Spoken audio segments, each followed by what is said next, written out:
Assalamualaikum warahmatullahi wabarakatuh. Ini kembali saya buat video, agar nanti tidak ada salah paham. Kadang karena bahasa tulis memang agak, akan dipersepsikan berbeda ya. Jadi ini kemarin adalah materi tuntutan ketika saya masuk. Waktu ke Kemdikbud sudah disampaikan beberapa karena ada banyak sekali materi, jadi memang harus bergantian. Tapi secara garis besar memang sudah tersampaikan semua. Seperti misalnya, yang pertama adalah linearkan P1 bahasa Inggris di SD sebagai guru mapel atau guru kelas tanpa harus turun prioritas. Nah, di situ kan selalu kalau mereka itu selalu pasti akan dituntaskan P1 semuanya karena komitmen pemerintah seperti itu. Tapi jika ada kebutuhan, nah pada saat itu juga saya sudah eh, menegaskan kalau menunggu kebutuhan saja, misalnya bahasa Inggris dan PKWU itu ya untuk bisa terurai di tahun 2023 atau secepatnya menuntaskan itu kayaknya jauh gitu, apalagi untuk PKWU, menunggu seperti itu ya.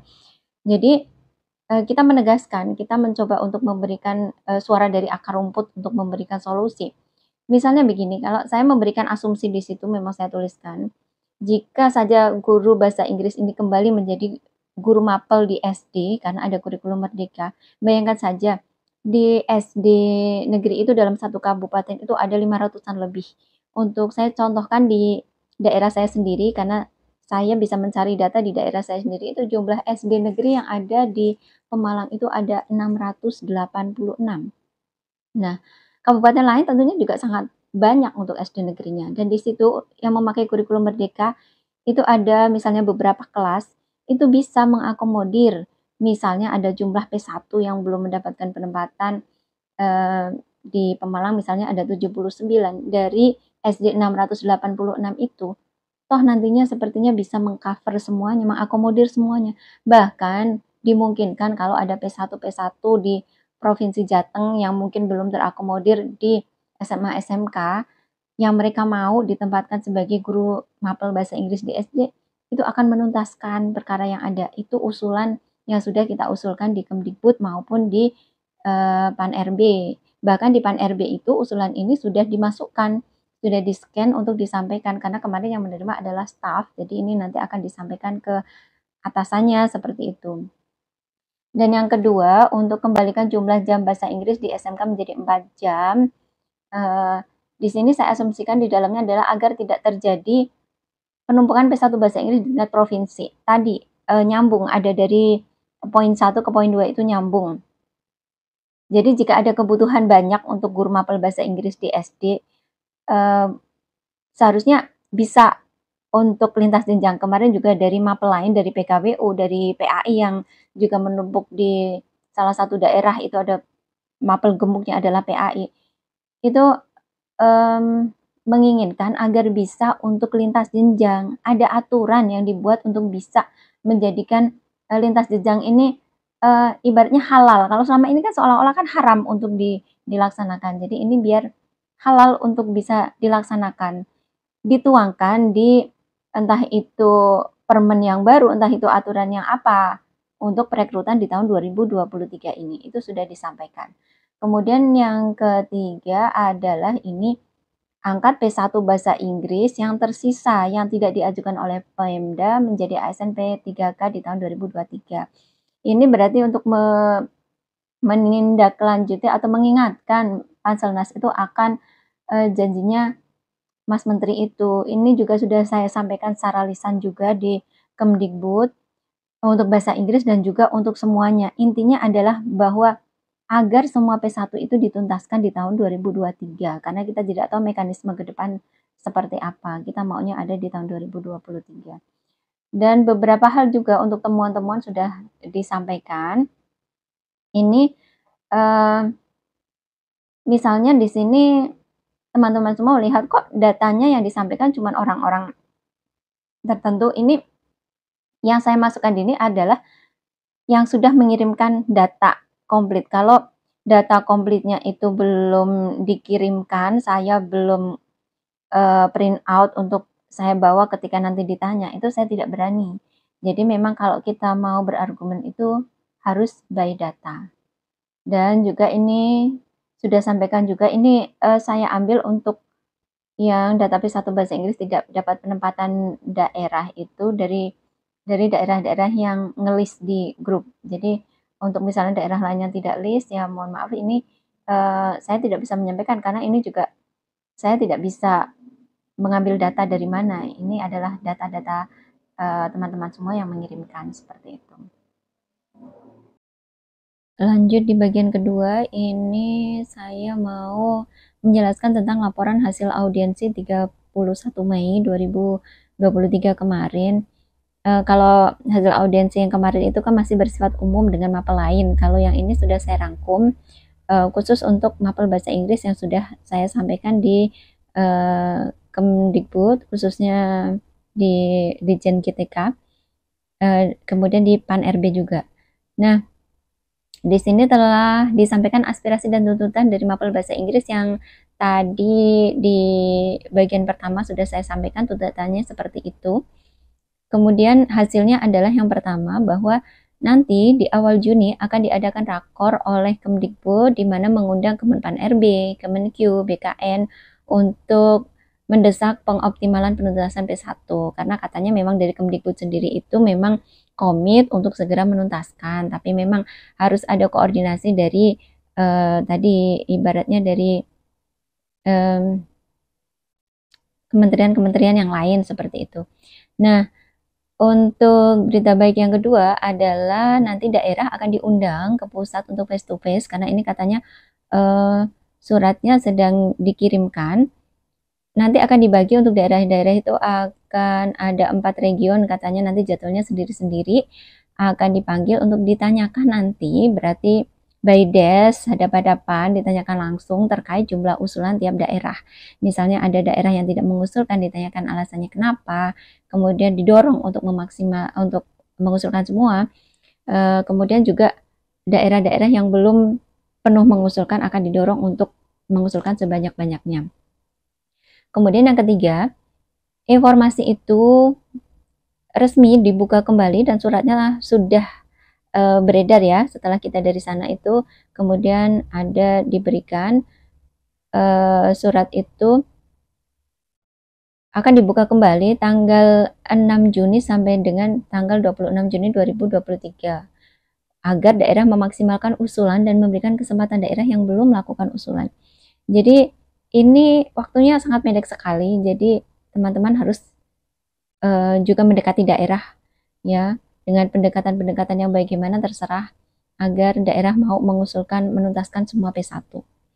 Kemudian yang keempat, usulan untuk mengurai mapel gemuk PKWU dan bahasa Inggris itu sudah kami usulkan dan menurut mereka nanti akan disampaikan oleh Kemdikbud dan Kemenpan RB karena yang kita datangi kemarin adalah 2 tempat itu pada saat rakor nanti yang awal Juni itu katanya mau disampaikan aspirasi dari kita ini.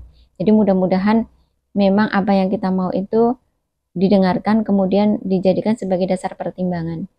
Kemudian yang kelima, regulasi linearitas sedang diproses, tapi baik Kemdikbud maupun PAN RB ini tidak mau memberi petunjuk. Kalau saya waktu itu kan nanya, keputusannya nantinya akan linear kemana, apakah sebagai guru kelas atau sebagai guru mapel. Tapi mereka tidak mau menjawab karena itu masih dalam proses dan katanya bukan kewenangan untuk menjawab sekarang. Jadi kita disuruh nunggu. Kabar baiknya adalah memang sedang diproses, berarti nanti akan ada linearitas seperti itu. Dan harapannya adalah ketika dilinearkan itu ya tidak usah merugikan kita gitu. Yang keenam, asumsi bahwa mapel PKWU dan bahasa Inggris tidak akan pernah habis jika hanya menunggu ada kebutuhan tanpa dibuatkan regulasi untuk mengurai PKWU. Di sini saya membuat asumsi begini, PKWU bisa dikembalikan sesuai ijazah untuk menjadi guru mapel misalnya di SMP atau SMA atau menjadi guru kelas.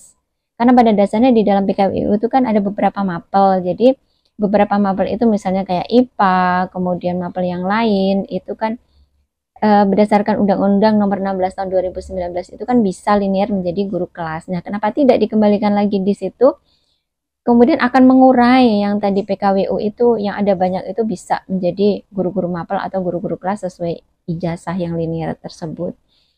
Nah, untuk bahasa Inggris ya seperti tadi yang poin yang tuntutan itu disampaikan. Semoga nanti asumsi-asumsi kita itu memang benar-benar akan disampaikan oleh mereka, karena mereka sudah mencatat juga dan juga sudah di-scan juga.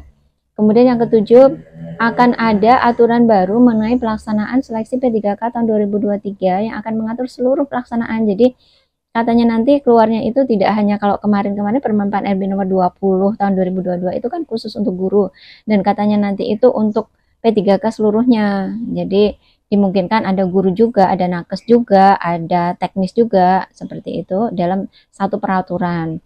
Ketika kami tanya apakah berbentuk permen atau apa, juga belum mau menjawab. Yang penting nanti akan ada aturan baru, entah itu berbentuk permen atau apapun itu. Tapi untuk rekrutmen tahun 2023 jelas mereka menegaskan akan ada peraturan baru gitu. Semoga peraturan baru itu tertuanglah untuk kita yang P1 ini bisa untuk mengisi kamar-kamar yang belum ada. Jadi mereka bikin kamarnya dulu, istilahnya seperti itu.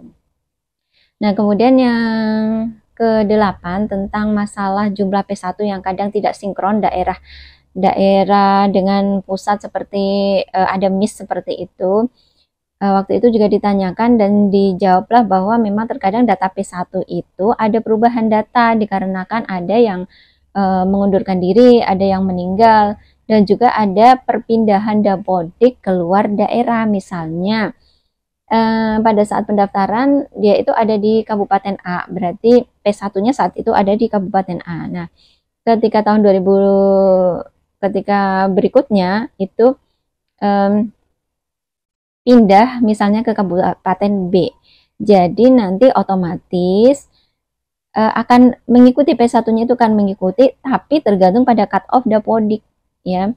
Kalau cut off dapodik itu seperti kemarin terakhir adalah tanggal 31 Desember 2022.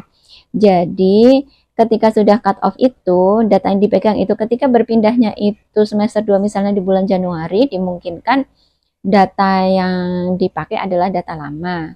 Tapi tidak memungkinkan juga nanti bahwa Panselnas itu akan juga melihat perkembangan, dimungkinkan ada cut off lagi, misalnya cut off terakhir sebelum pembukaan SSC ASN itu akan mengambil data cut off yang bulan Juli, seperti itu. Kemudian yang ke-9 Panselnas meminta waktu untuk berkoordinasi dan tidak diganggu dulu dalam waktu yang dekat ini untuk memaksimalkan pengoptimalan pengangkatan P1. Jadi maksudnya adalah begini, jadi memang kan banyak yang kita memang selalu mendesak, menekan, kita datangi mereka, kita minta ini itu, dan ini aspirasi-aspirasi kita ini sudah ditampung, dan kata mereka kami butuh untuk berkonsentrasi dulu, nanti akan ada rakor, kemudian ini dalam waktu dekat ini penentuan dan lain sebagainya. Jadi menurut hemat saya memang karena aspirasi kita ini sudah disampaikan, jadi untuk aksi yang tanggal 15 Juni yang kita rencanakan itu kita cancel dulu. Jadi ketika nanti aspirasi kita ini ternyata tidak didengarkan, kita mencoba untuk aksi secara nasional, semua P1 kompak untuk datang menggeruduk. Kemarin juga sempat disampaikan juga seperti itu waktu di Pan RB, Mbak, kita itu masih nahan-nahan loh untuk kita audiensi dulu, kita beberapa orang dulu. Jadi tapi jangan salahkan ketika kami tidak terakomodir, ketika aspirasi-aspirasi kami ini tidak didengarkan, bukan tidak mungkin kalau semua P1 itu nanti kita undang turun pada saat libur ini, kan mereka juga sempat untuk datang dan akan rame lah di Jakarta ini, seperti itu. Jadi kita nanti bisa satukan visi misi, kita satukan P1, ayo toh kita bisa, nakes saja bisa itu bareng-bareng datang ke Jakarta. Nah, kita kalau kita cuma mapel bahasa Inggris sendiri, saya yakin cuma segelintir orang saja, jadi kurang menggetarkan lah. Ayo kita coba untuk jika aspirasi ini nanti tidak tersampaikan di rakor yang mereka katanya mau buat, kemudian memang tidak tertuang apa yang kita mau, kita bareng-bareng seluruh P1 yang belum mendapatkan penempatan atau yang sudah mendapatkan penempatan tetap mendukung kita. Ayo kita turun bersama, kita tunjukkan bahwa kita itu memang pengen, bukan cuma omong doang, seperti itu. Terima kasih.